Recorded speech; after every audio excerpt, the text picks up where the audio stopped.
이더리움이 앞으로의 10년을 좌우할 매우 야심찬 기술 로드맵을 발표했습니다. 이건 단순한 업데이트가 아닙니다. 네트워크의 근간 자체를 바꾸는 말 그대로 대수술에 가깝습니다.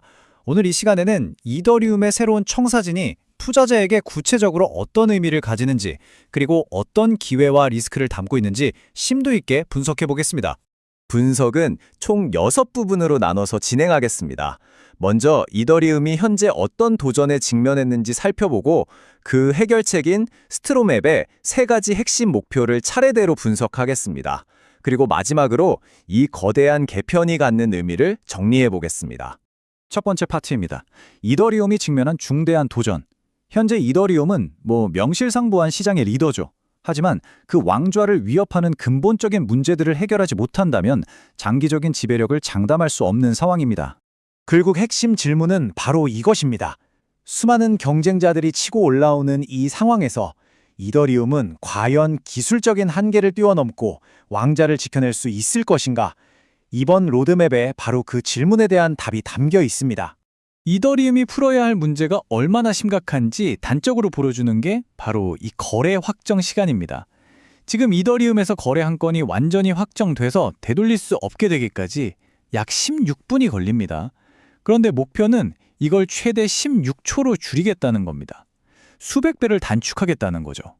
이 엄청난 격차, 이것만 봐도 이더리움이 왜 이런 대대적인 수술을 결심했는지 알 수 있습니다.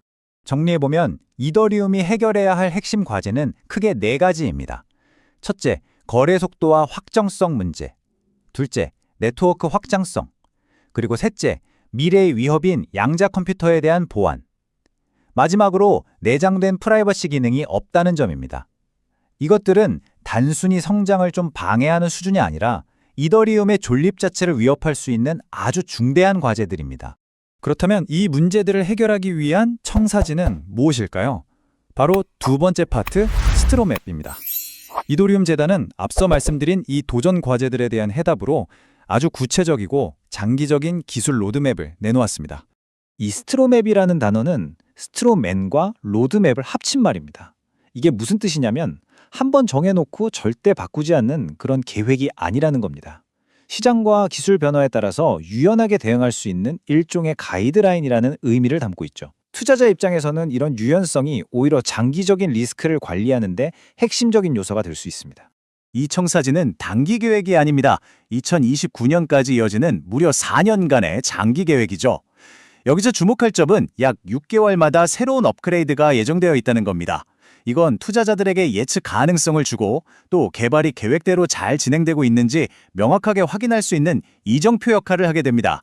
임시방편이 아니라 아주 체계적인 장기 전략이라는 걸 보여주는 대목입니다. 로드맵의 첫 번째 핵심 목표, 바로 압도적인 처리 속도를 확보하는 겁니다. 이건 단순히 거래가 좀 더 빨라지는 걸 넘어서는 얘기입니다. 지금은 아예 불가능한 새로운 종류의 애플리케이션들을 가능하게 만들어서 이더리움의 가치 자체를 완전히 재정의하겠다는 선언이나 마찬가지입니다. 속도 개선의 핵심은 블록이 생성되는 시간을 줄이는 겁니다. 현재 12초에서 최종적으로는 2초까지 단축하는 게 목표인데요. 보시는 것처럼 여러 단계를 거쳐서 점진적으로 속도를 높입니다. 그 이유는 바로 네트워크 안정성을 최우선으로 생각하기 때문입니다. 급진적인 변화가 가져올 수 있는 시스템 리스크를 최소화하면서 목표를 향해 나아가겠다는 아주 신중한 접근법이죠. 처리 용량 목표는 훨씬 더 야심차입니다. 레이어 1, 즉 메인넷은 초당 1만 건, 그리고 레이어 2는 무려 초당 1000만 건을 목표로 합니다. 이 정도 수치면 대규모 금융 시스템이나 글로벌 물류망 같은 진짜 기업용 솔루션들을 이더리움 위에서 온전히 구현할 수 있는 수준입니다. 대중화의 기반이 되는 핵심 지표라고 할 수 있겠습니다. 두 번째 핵심 목표는 미래의 위협, 바로 양자 컴퓨터 시대에 대비하는 겁니다. 이건 장기 투자자에게는 정말 중요한 문제입니다. 왜냐하면 오늘 내가 가진 자산이 10년, 20년 뒤에도 안전하게 지켜질 수 있도록 치명적인 미래의 위협으로부터 자산을 보호하는 선제적인 조치이기 때문입니다. 만약 양자 컴퓨터가 현실화되면 지금 우리가 쓰고 있는 대부분의 암호화 기술은 그냥 무력화된다고 보시면 됩니다. 이건 단순히 계정 몇 개가 해킹당하는 그런 수준의 문제가 아닙니다. 블록체인 네트워크 전체의 보안 기반을 뿌리부터 무너뜨릴 수 있는 엄청난 잠재적 위협입니다. 이더리움의 공동 창립자 비탈릭 부테린도 이 위협을 아주 명확하게 인지하고 있습니다. 그는 현재 이더리움에는 양자 컴퓨터에 취약한 4가지 요소가 있고 이걸 단계적으로 해결할 수 있다고 직접 밝히면서 구체적인 대응 방향까지 제시했습니다. 부테린이 지적한 4가지 취약점은 각각 네트워크의 합의, 데이터 검증, 개인지갑 보안, 그리고 프라이버시 기술의 핵심에 해당합니다. 다시 말해 네트워크의 심장, 그리고 두뇌, 그리고 혈관 모두에 잠재적인 위험이 있다는 뜻입니다. 그래서 로드맵에는 이 핵심 요소들을 양자 공격에도 안전한 양자내성 암호 체계로 하나씩 교체하는 계획이 포함되어 있습니다. 세 번째 핵심 목표는 내장된 프라이버시 기능을 강화하는 겁니다. 지금 이더리움의 모든 거래 내역은 누구나 볼 수 있게 투명하게 공개되죠. 그런데 이게 기업의 민감한 금융 활동이나 개인의 자산 정보를 보호하는 데에는 아주 큰 제약이 됩니다. 이 문제에 대한 해결책으로 실드 전송이라는 기능 도입이 제시됐습니다. 말 그대로 거래 정보를 방패처럼 감싸서 공개 장부에서 숨겨주는 기능입니다. 이건 단순한 편의 기능이 아닙니다. 기업들이 기밀 유지가 필수적인 금융 업무를 퍼블릭 블록체인에서 처리할 수 있게 만드는, 즉 기관 투자와 기업들의 참여를 이끌어낼 수 있는 결정적인 열쇠가 될 수 있습니다. 자, 그럼 마지막으로 이 대대적인 개편이 갖는 전략적인 의미를 종합적으로 정리해 보겠습니다. 지금까지 말씀드린 이 모든 계획들은 각각 따로 노는 게 아니라 하나의 큰 그림 아래서 유기적으로 연결되어 있습니다.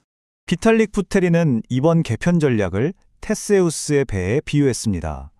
배가 항해를 계속하면서 낡은 부품을 하나씩 새 것으로 교체하다 보면 결국 나중에는 완전히 새로운 배가 되죠.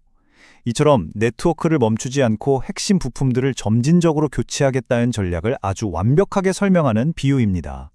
투자자 관점에서 딱 3가지로 요약해 보겠습니다. 변화는 명확합니다. 속도는 금융거래의 필수적인 즉시성을 확보하는 수준으로 빨라질 겁니다. 보안은 미래의 치명적인 위협에도 끄떡없도록 강화될 거고요. 프라이버시는 기관과 기업의 참여를 이끌어낼 수 있는 수준으로 발전할 겁니다. 바로 이 3가지가 이더리움의 장기적인 가치를 결정할 핵심 동력입니다. 결국 이 모든 계획의 성패는 실행에 달려 있습니다. 과연 이더리움의 이 거대한 재건축 프로젝트는 성공적으로 완수될 수 있을까요? 따라서 투자자들께서는 앞으로 4년간 이 로드맵의 진행 상황을 분기별로 추적하면서 약속된 이정표들이 제때 잘 지켜지는지를 확인하는 것이 핵심적인 투자 전략이 될 것입니다. 구독과 좋아요는 영상을 만드는데 큰 힘이 됩니다. 감사합니다.